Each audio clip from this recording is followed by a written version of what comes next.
Sa mga pahayag ni Chis Escudero, base sa isang interview kahapon or kagabi, sinasabi niya ito, na ang kanyang ginagawa ay hindi para sa kanyang sarili, hindi para sa kanino mang grupo, kundi para sa Senado. Oo, tama naman tayo, sir.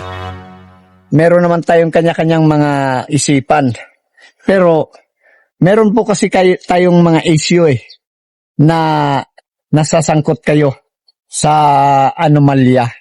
At meron ding issue na nakahanda kang kasuhan. Kaya, hindi mo pwedeng gawing dahilan na lumipat ka para sa Senado. Kundi, matatanim talaga sa utak ng mga tao na ito'y para sa iyong sarili. Hindi mo iniisip lang kasi, sir. Alam mo, may isang tao, may isang kasama nyo na senador na nagbuwis ng kanyang sarili, na nilagay ang kanyang sarili sa alanganin, no? Para lang mabuo kayo.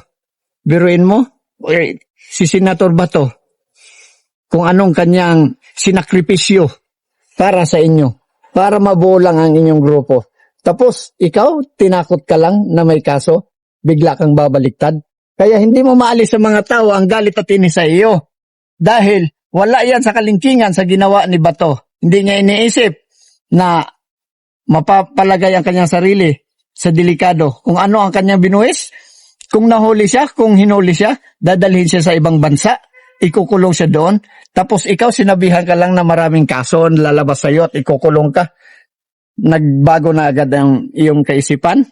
Kaya dapat, sir, manindigan tayo. Hindi sa ating sarili. Atin ding titingnan yung ating mga kapwa senador, yung ating mga kasamahan, kung ano ang kanilang sinakripisyo.